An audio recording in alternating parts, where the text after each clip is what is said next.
Oke, halo, assalamualaikum warahmatullahi wabarakatuh. Selamat siang untuk teman jalan. Terima kasih sudah memilih video ini untuk teman jalan tonton. Di video kali ini saya akan sharing bagaimana pengalaman saya menginap di Hotel Swiss Bell Inn Simatupang untuk melaksanakan karantina sepulang saya dari Istanbul, Turki, guys.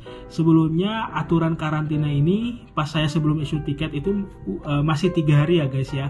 Jadi saya memilih untuk berangkat ke Turki karena waktu karantinanya pendek gitu. Jadi it's okay lah, karantina boleh tapi karena hanya 3 hari. Ternyata pas saya issue itu berubah lagi aturannya dari 3 hari menjadi 5 hari, berubah lagi jadi 7 hari, dan final akhirnya saya kebagian karantina yang 10 hari guys. Dan ini adalah hari ke-9 saya karantina. Insya Allah kalau hasil swab PCR-nya negatif nanti malam saya akan keluar besok untuk kembali ke rumah guys. Di video kali ini saya akan sharing pengalaman saya menginap di Hotel Simatupang, Swiss Bell Simatupang ya, di kawasan Jakarta Selatan.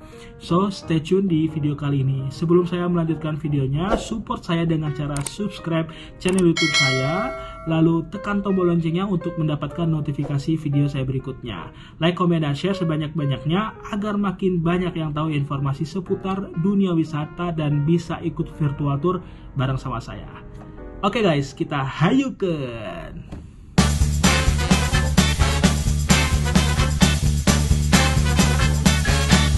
Oke guys, seperti ya janji yang sudah saya sampaikan di opening tadi, di video kali ini saya akan sharing pengalaman saya melaksanakan karantina gitu ya selama 10 hari di Hotel Swiss Bell Simatupang.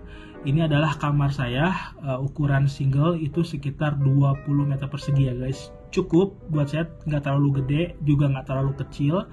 Yang penting semua fasilitasnya itu berfungsi dengan baik ya, termasuk meja kerja yang saya lagi duduk ini guys. Nah, untuk karantina sekarang aturan terbarunya itu 14 hari ya guys ya, per tanggal 1 Januari. Nah, saya itu masuk ke Hotel Swiss Bell ini tanggal 25 Desember, dan insya Allah besok tanggal 3 Januari saya sudah keluar dari hotel ini guys.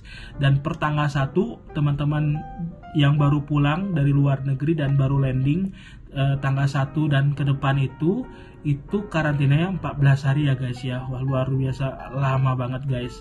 Jadi buat teman jalan mohon bersabar aja. Saya saranin karena 10 hari aja subhanallah udah benar-benar sumpek banget gitu di kamar guys. Oke guys, lanjut. Nah, alasan saya kenapa memilih Swiss Bell Simatupang ini, pertama memang karena lokasinya nggak terlalu jauh dari kantor. Jadi kalau misalnya saya mau ngirim pekerjaan, dengan mudah saya bisa terima dan hotel pun mengizinkan, kecuali sekali lagi makanan ya guys. Terus kapan saya masuk? Saya masuk tanggal 25 Desember dan insya Allah check out itu saya tanggal 3 Januari 2022 ya, tahun baru. Dan boleh nanti check outnya itu pagi hari, katanya jam 7 atau 8 itu saya sudah mulai bisa check out. Dan di hari ke-9 ini adalah hari ke-9 saya. Tadi pagi saya sudah melaksanakan swab di hotel. Jadi nanti petugasnya datang ke kamar untuk melakukan swab PCR ya guys ya. Nah, saya sendiri booking hotel itu H-3 sebetulnya guys. Jadi saya reservasi hotel ini H-3 sebelum saya berangkat atau terbang dari Turki menuju ke Indonesia.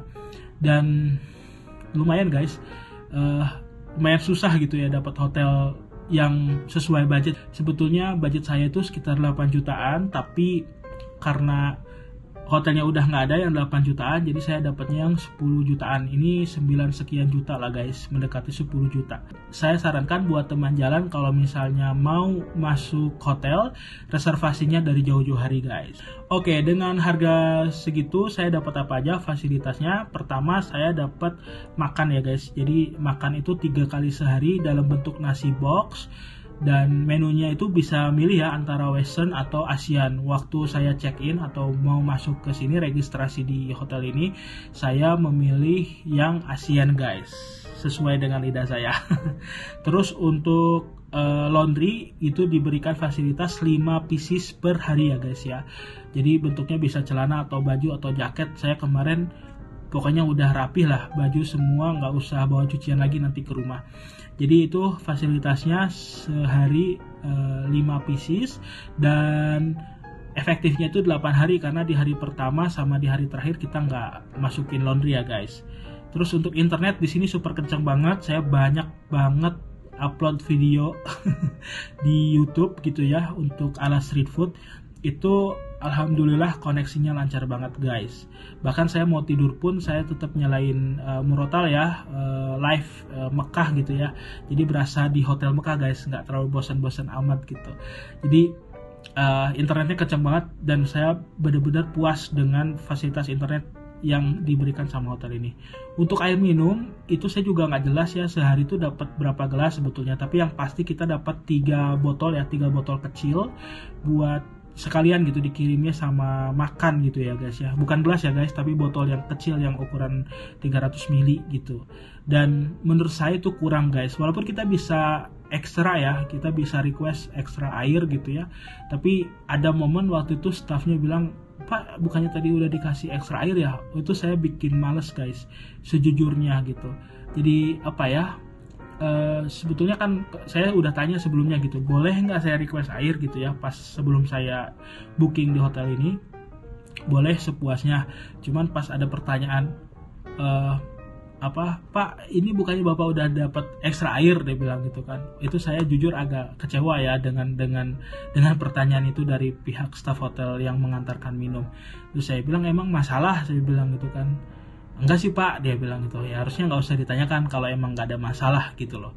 Terus selain itu fasilitas yang diberikan adalah PCR test guys. Jadi PCR test ini 2 kali, 1 kali di airport sebelum kita masuk ke imigrasi dan 1 kali lagi di hotel. Jadi H-1 sebelum kita pulang. Tadi pagi saya sempat di swab PCR di sini, tapi nggak saya rekam ya guys. Lupa gitu. Terus bisa beli makanan atau perlengkapan mandi seperti misalnya hand body, terus sabun mandi, sampo, itu bisa dibeli dari hotel ya guys ya. Untuk beli makanan bisa beli dari hotel tapi tidak bisa beli dari Gojek atau terima makanan dari luar ya. Misalnya saudara atau kerabat kita atau teman kerja kita mau ngirim makanan itu tidak bisa ya guys. Seperti itu. Terus tadi ya pekerjaan boleh ya dikirim dokumen atau bentuk laptop dan sebagainya. Nah untuk kamar, karena staf hotel tidak boleh masuk ke dalam kamar, itu kondisi kamar ya senyaman-nyamannya kita aja. Kita bersih-bersih sendiri, lipat sendiri, dibersihin lah kasurnya sendiri gitu. Itu benar-benar sendiri, nggak boleh ada staf hotel yang masuk. Kalau misalnya butuh sapu bisa request, nanti dianterin. Itu kurang lebih sekitar 10-15 menit kita nunggu sapunya, kita terima. Nanti kalau udah selesai taruh lagi si sapunya sama si pengkinya itu di luar kamar ya guys. Nanti staf hotelnya akan ngambil lagi. Oke, ini sudah selesai dirapihin. Lumayan lumayan rapih lah ya, nggak yang berantakan banget. Ini jujur dari hari pertama karantina belum pernah diganti. Sama ini pun ya. Oke guys, beginilah kurang lebih pemandangan karantinanya berasa di kos-kosan guys. Sorry kalau berantakan ya. Terus air minum tadi bisa nambah, sebetulnya unlimited kalau yang saya dapat informasinya. Dan memang bisa sehari 4 botol, 5 botol air minum juga bisa guys. Saya jujur nih sampai bawa ini waktu sebelum saya check out, ini saya beli 5 botol aqua ini, tapi karena karena saya takut gitu kekurangan air gitu, karena saya benar-benar doyan minum banget guys. Dan dari 5 sisa 1 nih guys, besok saya keluar. Nah terus handuk itu by request juga, jadi kita bisa ganti. Keset juga sama, kita bisa ganti juga. Saya handuk 3 kali sehari digantinya. Terus untuk keset juga sama, 3 hari sekali juga gitu, biar tetap kering dan bersih kamarnya guys. Terus saran saya buat teman jalan yang mau karantina di hotel, booking lah jauh-jauh hari, karena kalau mepet itu bener-bener ruangannya terbatas gitu. Hotel yang menyediakan room untuk karantina itu terbatas. Khususnya yang budgetnya sekitar 7-8 juta itu benar-benar terbatas. Saya nggak tahu ya untuk harga update 14 hari, mungkin harganya sekitar 10-11 juta ya. Seperti itu guys kondisinya. Terus bookingnya harus jauh-jauh hari ya tadi, dan bisa dicek di Quarantine Hotel Jakarta. Googling aja itu guys. Nanti saya juga akan share linknya di kolom deskripsi ya guys. Terus beli makan itu sebelum masuk hotel. Jadi nanti misalnya teman jalan punya teman atau saudara atau kolega atau karyawan misalnya yang bisa dimintain tolong untuk beli makanan sebelum keluar bandara, bisa banget nanti dianterin makanannya ke hotel ya, ke hotel atau ke airport. Nanti pihak hotel akan menyediakan ke kita pas waktu kita di hotel. Sebelum kita check-in ya, itu catatannya. Sebelum kita check-in, kita harus sudah terima makanan itu supaya bisa ikut masuk ke dalam kamar. Dan kalau saya sih nggak banyak-banyak, paling saya cuman pesan minum atau cimori squeeze gitu ya, supaya nggak terlalu lapar-lapar banget ketika ada di kamar. Gitu guys yang bisa saya sharing.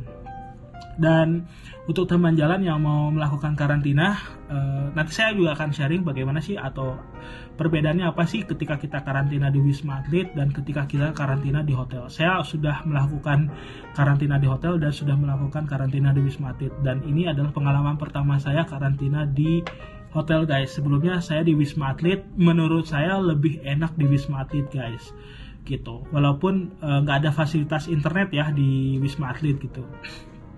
Jujur enak banget di Wisma Atlet, gratis pula seperti itu guys. Cuma memang kayak nyuci semua itu harus sendiri ya guys. Bahkan makanan pun kita ambil di satu meeting point lah seperti itu. Ya kalau dari segi servis jauh beda, tapi ya untuk harga juga jauh beda guys, karena di Wisma Atlet itu gratis. Kemarin saya kenapa nggak milih Wisma Atlet, karena waktu kemarin kan waktu Omicron baru-baru masuk ke Indonesia itu ada yang terdeteksi di Wisma Atlet, di dua Wisma Atlet ya, di Pademangan satu sama satu lagi di Wisma yang Pasar Rumput gitu. Sehingga dan crowded gitu, lumayan crowded. Ada yang nunggu sampai 2 hari di bis, nggak boleh masuk ke Wisma Atlet dan nggak boleh turun dari bis. Itu benar-benar bikin saya stres juga. Wah kayaknya enggak deh untuk memilih Wisma Atlet saat itu. Jadi akhirnya saya finalnya menginap di hotel Swiss Bell ini atau melakukan karantina di Swiss Bell ini. Alhamdulillah ini hari ke-9, besok saya pulang guys. Doain ya mudah-mudahan negatif hasilnya. Itu aja mungkin teman jalan yang bisa saya sharing. Terima kasih buat teman jalan yang sudah menyaksikan tayangan vlog review kali ini dari awal sampai akhir, dan support saya dengan cara subscribe YouTube saya. Tekan tombol loncengnya untuk mendapatkan notifikasi video saya berikutnya. Like, komen, dan share video ini sebanyak-banyaknya agar makin banyak yang tahu informasi seputar dunia wisata dan bisa ikut virtual tour bareng sama saya. Saya Rian pamit undur dari hadapan Anda dan sampai ketemu di video berikutnya. Assalamualaikum.